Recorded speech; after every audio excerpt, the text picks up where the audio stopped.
పరమతండ్రైన దేవా యేసుక్రీస్తు ప్రభువా, మా ప్రియ రక్షక,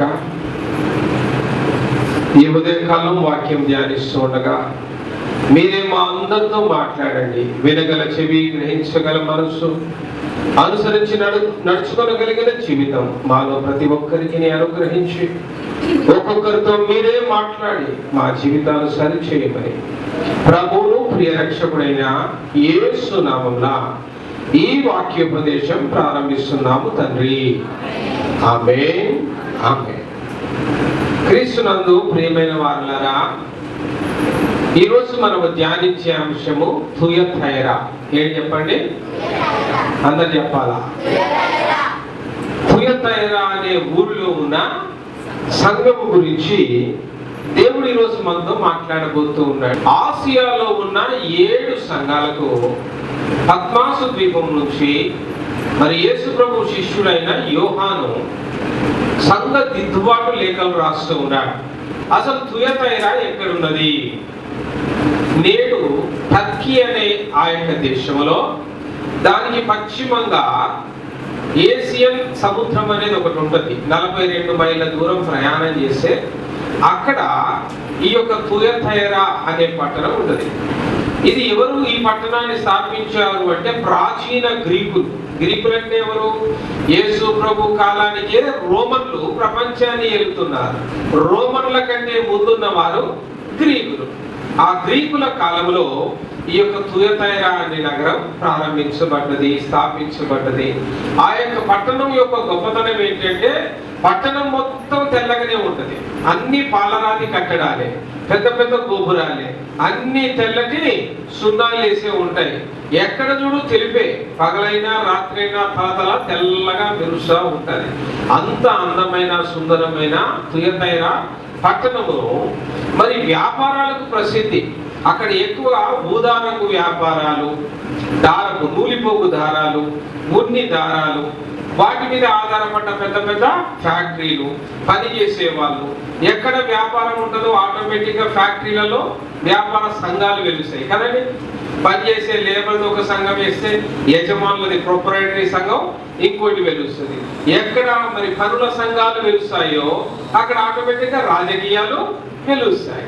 అంటే ఇప్పుడు థుయతైరా వ్యాపారాలకు ప్రసిద్ధి అయింది, ఫ్యాక్టరీలకు ప్రసిద్ధి అయింది, రకరకాల వ్యాపార సంఘాలకు ప్రసిద్ధి అయింది. వాటితో రాజకీయాలకు కూడా ప్రసిద్ధిగా మారిన పట్టణం ఈ యొక్క థుయతైరా అనే పట్టణం. ఇప్పుడు అది థుయతైరాగా లేదు. ఇప్పుడు అకీసర్ దాని పేరు మార్చుకున్నారు. అర్థమైందా? ఇప్పుడు మద్రాసుని ఎలా మార్చుకున్నాం?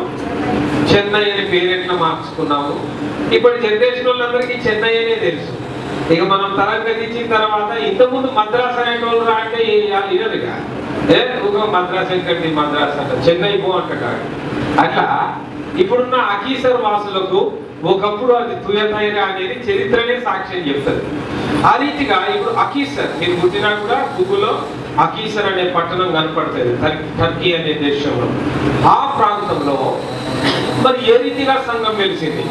అన్ని భయంకరమైన రాజకీయ పరిస్థితుల్లోనూ, అన్ని భయంకరమైన పరిస్థితుల్లో అసలు సంఘం ఎట్లా, క్రీస్తు సంఘం ఎలా స్థాపించబడ్డది? అపోస్తల కార్యము 16వ అధ్యాయంలో పౌలు గారు మిషనరీ యాత్రలు చేస్తూ సువార్త ప్రకటిస్తూ పౌలు గారు అపోస్తలులు ఆ ఫిలిప్పు పట్టణానికి వెళ్ళి సువార్త ప్రకటిస్తున్న 14వ వచనంలో ఒక మాట ఉంటుంది చూడండి. అప్పుడు లుదియాయను దైవభక్తి కలిగిన ఒక స్త్రీ వినుచుండెను.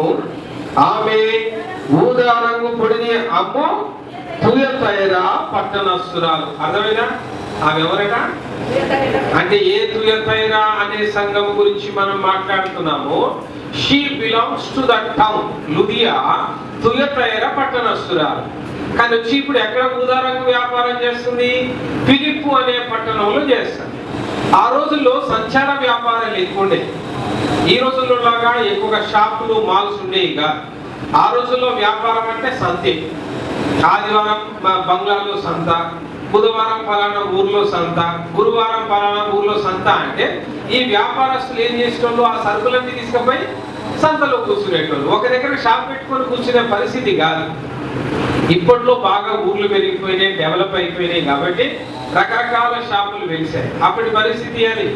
అలా తుయతైరాలో ఉన్న లుదియా అనే ఆమె, షీస్ ఎ బిజినెస్ ఉమెన్, మంచి వ్యాపారస్తురాలు. ఆమె భూదారంగు వ్యాపారాన్ని, ఆ పొడి నమ్ముతుంది అనమాట. మంచి విలువైన వ్యాపారం ఆ పొడి అమ్మే వ్యాపారం. కాబట్టి ఆమె వ్యాపార నిమిత్తం ఫిలిప్పు పట్టణానికి వచ్చింది. ఫిలిప్పు పట్టణంలో భూదారంగు పొడి అమ్ముతా ఉన్నది. పౌలు అపోస్తలులు వీధి సువార్త ప్రకటిస్తూ పోతూ ఉన్నారు. ఒక వీధి మీద నిలబడి పౌలు గారు సువార్త చెప్తూ ఉండగా ఈమె ఏం చేస్తుందట, వినుచుండేను. లుదియా సువార్త వింటండి. అరే, నిజంగా ఎంత గొప్ప దేవుడే, మనల్ని రక్షించడానికి తన ప్రాణమే పెట్టాడా, ఎంత ప్రేమ కదా. తల్లికి ఉంటుందా ఈ ప్రేమ? తండ్రికి ఉంటుందా? అన్నకు ఉంటుందా? తమ్ముడికి ఉంటుందా? ఎవరికి ఉంటుంది ఇంత గొప్ప ప్రేమ? సొంత చెల్లికి కూడా ఉండదు కదా. ఇంత గొప్ప ప్రేమ ఉన్న ఆ యేసుని మేము నమ్ముకుంటామని పౌలు గారి దగ్గరకు వచ్చి, అయ్యా మా ఇంటికి రండి, మా ఇంట్లో ఉన్న వాళ్ళకు కూడా సువార్త చెప్పండి అని ఇంటి వారందరూ కూడా బాప్తిస్మము తీసుకొని రక్షణ పొందిరి. ఆమేన్. ఉందా? హల్లెలూయా. యేసయ్యకే మహిమ కలుగును గాక. ఉందా లేదా? 15వ వచనంలో ఆ మాట రాయబడి ఉంటది, చూడండి. ఆమెయు తన ఇంటి వారును బాప్తిస్మము పొందిన వారై ప్రభువునందు విశ్వాసము గల దానని మీరు ఎంచితే నా ఇంటికి వచ్చి ఉండండి వేడుకొని బలవంతం చేసింది. అయ్యా మా ఇంటనే ఉండాలా, మా ఇంటనే నీ సేవా కార్యక్రమాలు జరగాల అని ఇప్పుడు ఇంటిని ఏం చేసింది, చర్చిగా మార్చేసింది. గృహారాధన, ఇంట్లోనే ప్రార్థన, కోరికలు. రోడ్ల మీద సువార్త చెప్తావు కానీ మళ్ళీ రాత్రి గీడికి రావాలా, భూమినే తినాలా, పండుకోవడం మీనే చేయాలా. మరి నువ్వు ఎన్ని చేస్తున్నా కాబట్టి రాత్రి మళ్ళీ మీటింగ్ ఉంటుంది చూడు. మన చుట్టుపక్కల వాళ్ళందరినీ కూడా నేను పిలుస్తా. అట్లా పౌలు గారు వచ్చినప్పుడల్లా ఇప్పుడు ఏమైపోయింది, ఆ ఇల్లే మందిరంగా మారిపోయింది. ఈరోజు శిలవ సహవాసం అపోస్తలుల మీద పునాది మీద కట్టబడ్డది. మన పరిచర్య అపోస్తలుల బోధయందు నిలబడ్డది అని ధైర్యంగా మేము ఎందుకు సాక్ష్యం ఇస్తామంటే, ఎక్కడ చర్చిలు కట్టడానికి ఆరాట పడలేదు, ఇళ్లను మందిరాలుగా మార్చారు. ఒకవేళ ఆ ఊర్లో ఎక్కువ మంది జరిగారు, ఎక్కువ మంది నిండారు. ఇప్పుడు ఇక్కడ ఈ చర్చి కట్టినప్పుడు కూడా మా నాన్నగారు మిమ్మల్ని ఎవరన్నా అడిగారండి, ఒక్క రూపాయి కూడా ఆయన ఎవరి దగ్గర కూడా అడగకుండా దేవుడు నాకు ఇచ్చిన దాంట్లో నేనే ఇల్లు కట్టుకొని ఆ ఇంటిలో ఒక గది దేవుని కోసం ఏర్పాటు చేస్తాను. చాలా ఊర్లలో అట్లానే. ఇప్పుడు మహబూబాబాద్లో వాళ్ళ ఇంటి పైనే పెట్టుకున్నారు. ఇప్పుడు ఖమ్మంలో ఉన్న సంఘంలో గృహారాధన ఇంటి పైననే మాకు విల్లా ఉంటుంది, అక్కడ పైననే అక్కడ ఆరాధనలు జరుగుతూ ఉంటాయి. ఇప్పుడు ఏమన్నా అయ్యగారిపల్లి ఊరికి పోతాం, అక్కడ వాళ్ళ ఇల్లు మంచిగా హాల్. ఇప్పుడు కొత్త కట్టుకునే వాళ్ళు కూడా హాల్ కట్టుకుంటారు. పాతకాలం లాగా 4 గదులు కట్టుకోవట్లే, ఒక పెద్ద హాల్ వేయాలా, 2 గదులు మనం ఉండడానికి కట్టుకోవాలా. ఈ హాల్ ప్రార్థన పెట్టినప్పుడు ఇంతమంది కూర్చోవాలా, 50 మంది అన్న పట్టాలరా మన హాల్లో అని. మరి ఆ రీతిగా తుయతైరా అనే సంఘము గృహారాధనలతో ప్రారంభించబడ్డది. పౌలు గారు సువార్త ప్రకటించి మరి ఫిలిప్పులో లుదియా ఇంటికి పోయి అక్కడ ఫిలిప్పులో ఒక సంఘం, ఫిలిప్పీలకు రాసిన పత్రిక ఉంటదిగా, ఆ సంఘాన్ని ఎట్లా స్థాపించారో. లుదియా ఏ పట్టణస్తురాలు? తుయతైరా పట్టణస్తురాలు. అయ్యా మీరు మా ఊరికి రావాలా, తుయతైరాలో అక్కడ నాకు ఇల్లు ఉంది, ఆ ఇంట్లో కూడా ఆరాధనలు పెడతాను. అక్కడ ఒక సంఘం స్థాపించడానికి లుదియా కారకురాలైంది. హల్లెలూయా. యేసయ్యకే మహిమ కలుగును గాక. అట్లా నీ ఇంట్లో ప్రోగ్రాం పెడితే 4 ఆత్మలు సంపాదించేటట్టు పెట్టాలి. ఎంతసేపు మ్యారేజ్ డే ప్రోగ్రాంలు, బర్త్డే ప్రోగ్రాంలే కాదు. దాంతో రుచికరమైన భోజనాలు చేస్తాం, మంచి మంచి వంటలు వస్తాయి. కానీ ఆత్మలు వస్తాయా? ఆత్మలు సంపాదించే ప్రోగ్రాం పెట్టాలి. దానికి అన్యుల్ని కూడా పిలవాలి, మన బంధువుల్ని కూడా పిలవాలి, వాళ్ళు కూడా సువార్త వినాలి. వాళ్ళకు కండిషన్ మీద పిలవాలి. ప్రార్థన అవుతుంది, గప్పున కూర్చోవాలి మీరు ప్రార్థనలో. అయ్యగారు వాక్యం చెప్తారు, ఆ సువార్త చక్కగా వినాలి. ఇది అవకాశాన్ని మనం ఉపయోగించుకోవాలి. అన్ని ప్రోగ్రాములు చేయాలి, కృతజ్ఞత కూడికగా అన్ని కార్యక్రమాలు. ఎవరి బర్త్డే అవుతుందా అని చూడాలి. ఈ నెలలో గతం మంచి బర్త్డే మీటింగ్ పెడితేనే ఉండాలి.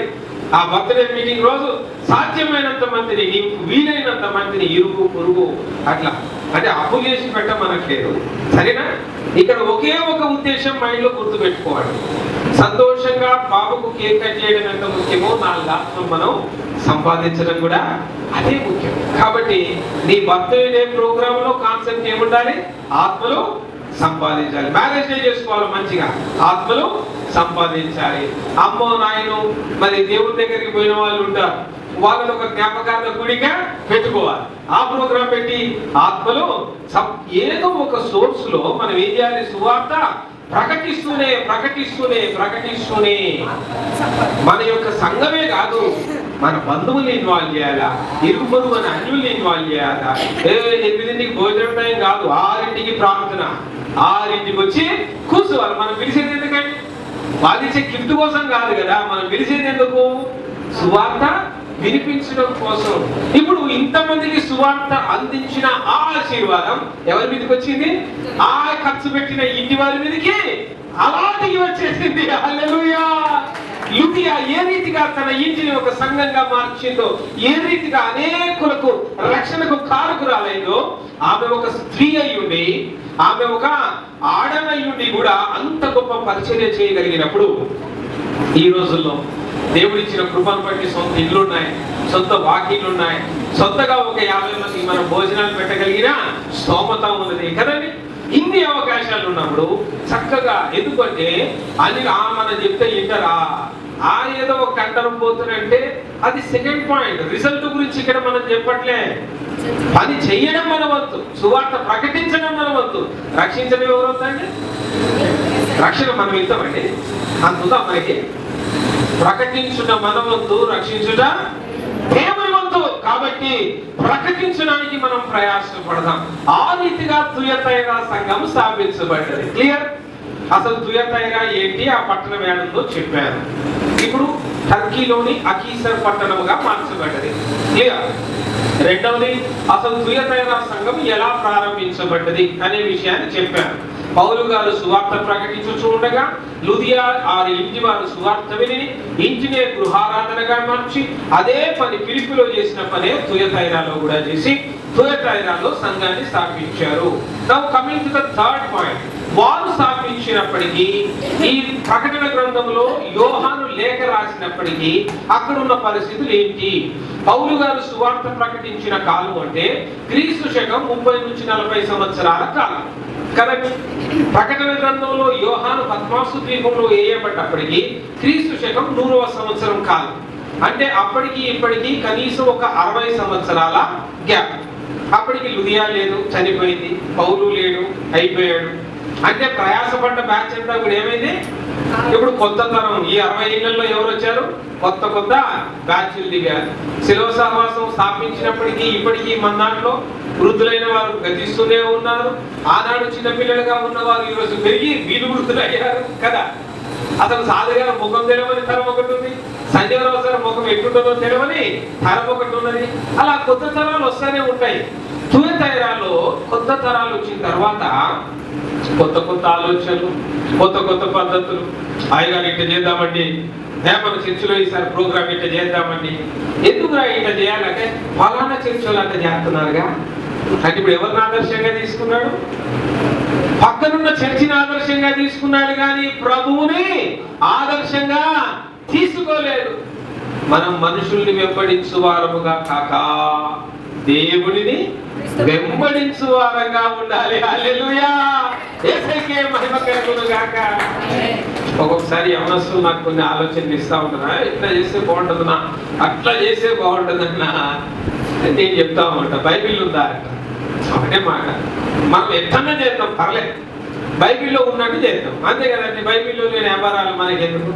బైబిల్ వద్దంటే వద్దు, బైబిల్ అవునంటే మనం వాక్యాన్ని వెంబడించువారు. మన చుట్టూ ఉన్న సంఘాలను, మన చుట్టూ ఉన్న సేవకులను, మన చుట్టూ ఉన్న ఆచార పద్ధతులను అనుసరించు వారము కాదు. ఎందుకంటే ఆ పద్ధతులు, ఆచారాలు మనల్ని ప్రభు దగ్గరికి చేరుస్తాయో ఇంకెక్కడికి చేరుస్తాయో మనకు తెలియదు. కానీ వాక్యమును అనుసరించిన వాడు మాత్రం తప్పకుండా ఎక్కడికి చేరుతాడు? ప్రభువు దగ్గరికి చేరుతాడు. ఖచ్చితంగా వాడు ప్రభువుతో ముందుకు నడుస్తాడు, పరలోకానికే చేరుతాడు.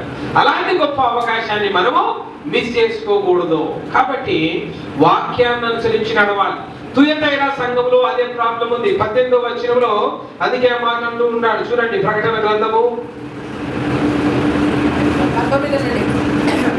చూడండి, నీ క్రియలను, నీ ప్రేమను, నీ విశ్వాసమును, నీ పరిచర్యను, సహనమును నేను ఎరుగుదును.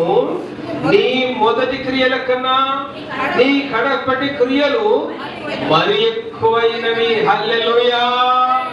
ఎంత గొప్ప మాట, ఎంత గొప్ప సాక్ష్యం కదండి.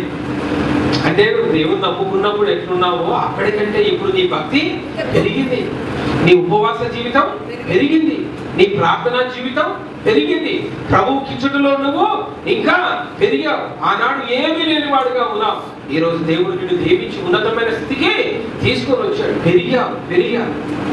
చాలా మంది మొదటి వారు కడపటి వారు అవుతారు. మొదట్లో ఉన్న భక్తి ఉండదు. ఏదో రోగం కోసము, సమస్య కోసము దేవుని దగ్గరకు వస్తారు. బాగైందంటే కథం కదా, రోగం కోసం వచ్చాడా, బాగైనా అవతల పడ్డాడు, కృతజ్ఞతలే, నథింగ్, నో థ్యాంక్స్. మళ్ళా రోగం వచ్చినప్పుడు చూద్దాం అనుకుంటాడు. Most thankless people are living in the world, in our surroundings. మనతోటి, మనలోనే. 1985వ సంవత్సరంలో శిలువ సహవాసం ప్రారంభించినప్పటి నుండి, అప్పుడు నాకు 10 ఏళ్ల వయసు, ఆ రోజు నుంచి నా కన్నులారా చూస్తున్నాను.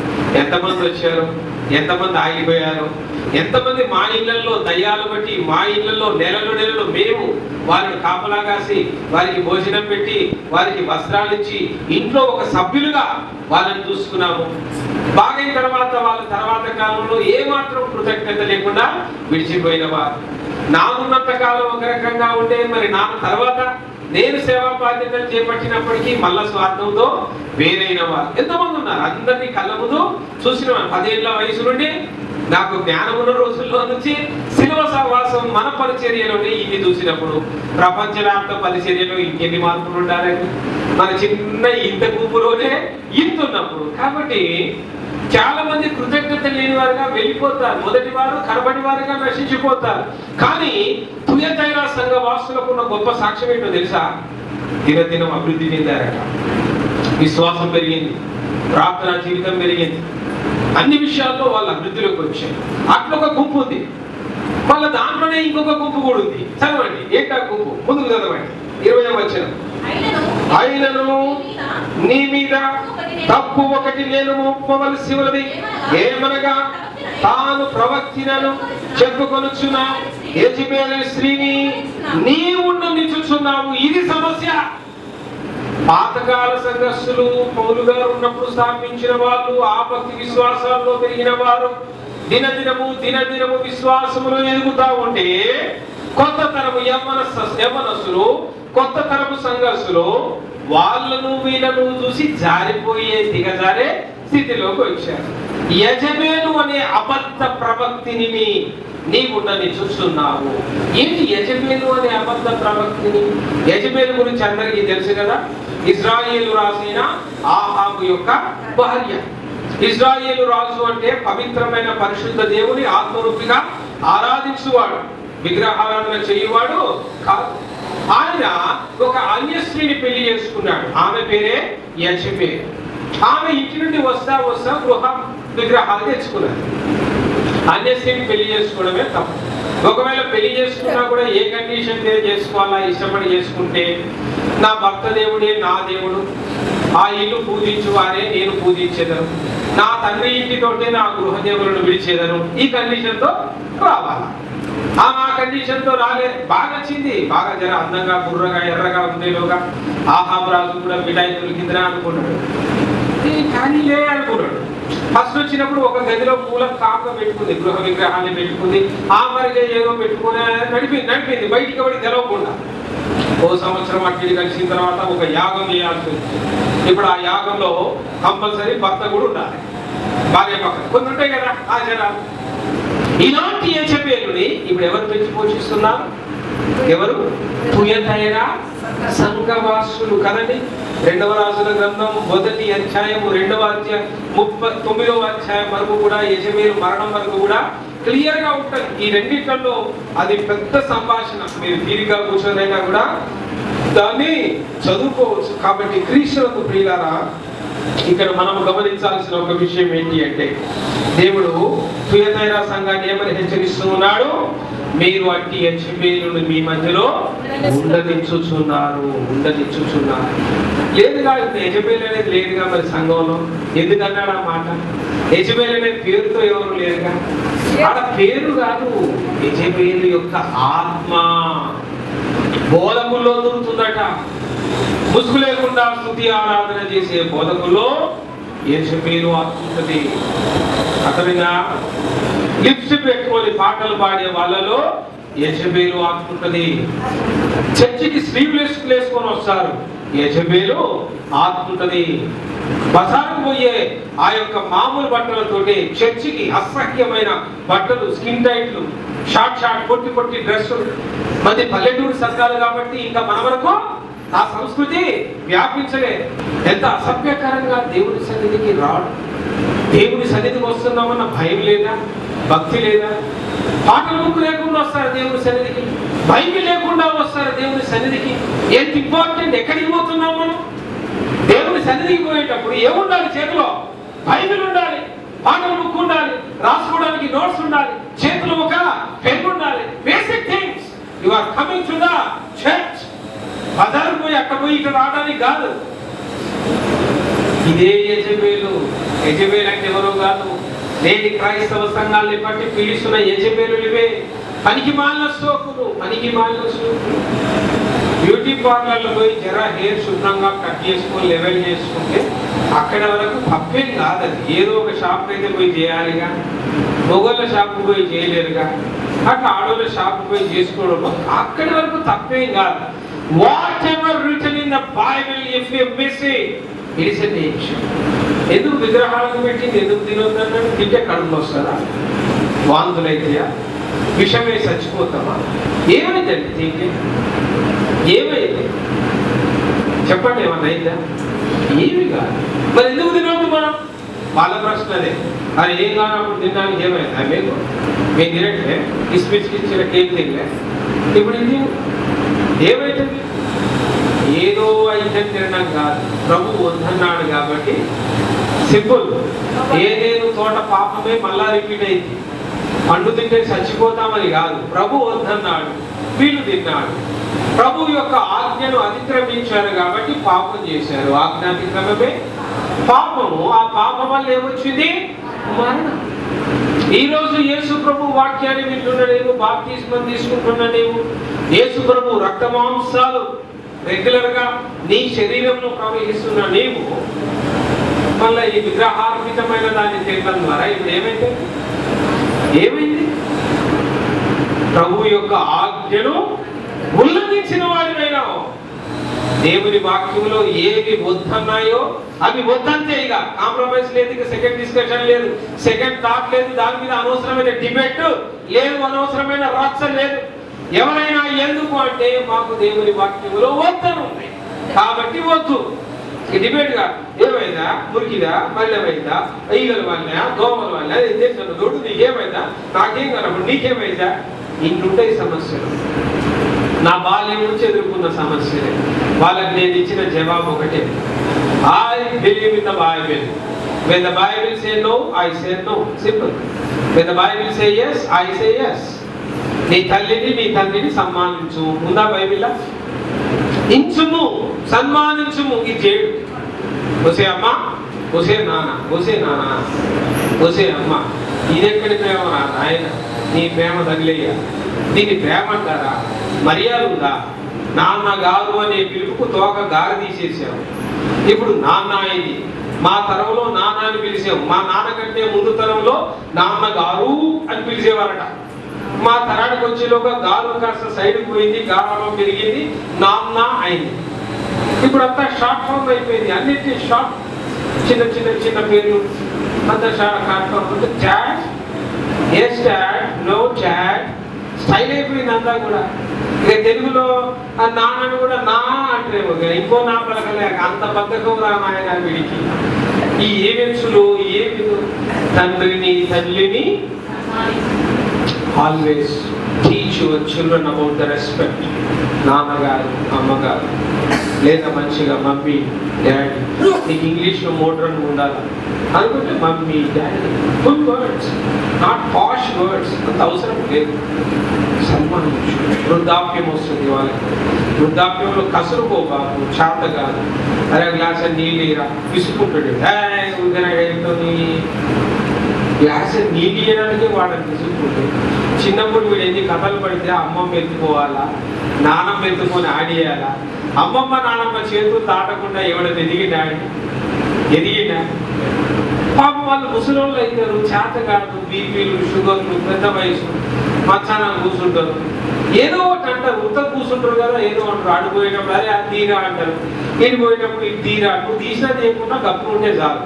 ఊరికే పని చెప్తాను, నాకు నీ మూసుకొని అది పెట్టాలట, ఇది పెట్టాలట, ఇది తీయాలట, అది తీయాలట. ఓపిక ఉన్నట్టే పిల్లలకి కసురుకోవడం, విసుక్కోవడం. ఏం కాకపోతే బాయ్ పెద్ద ఆవిడ ఏదో అన్నది, సింపుల్ కదండి. అత్త పెద్ద ఆవిడ అయిపోయింది, ఏదో అంటది, మరి కోడలు కదా అన్నట్టు ఓ మాట అంటది. చదువుకుంటే బాయ్ అంతే అన్నట్టు, చదువుకుంటే గొడవలు అయితే ఒక్క చేతిలో సపోర్ట్లో కొట్టు దమ్ముంటు, రెండు తెలవాల్సిందే. శబ్దం రావాలంటే రెండు తెలవాల్సిందే. అధికారులు ఉంటారు, ఇట్ట కొట్టి చూపిస్తారు, ఇక కొట్టి చూడు. దీన్ని సపోర్ట్లు అన్నారు, తొడగొట్టుడు అంటున్నారు. సపోర్ట్లు అంటే చెయ్యి అది ఆయన కొట్టి చూడు, దాన్ని సపోర్ట్లు అంటారు. ఆమె ఇంట్లో ఒకరు మౌనంగా ఉన్నారంటే ఇంకో సమస్య. యెజబెలు యొక్క ఆత్మ ఏంటంటే నో అన్నదాన్ని చేయించడం, ఎస్ అన్నదాన్ని ఆపేయడం. ప్రతి పరిశుద్ధ దినం దేవుని సన్నిధికి రావాలి. ఉందా లేదా? విశ్రాంతి దినమును పరిశుద్ధముగా ఆచరించవలను, దీనికి రానియడం. ఇది ఎస్ కదా. ఈ ఎస్ ఏం చేస్తాడు వాడు?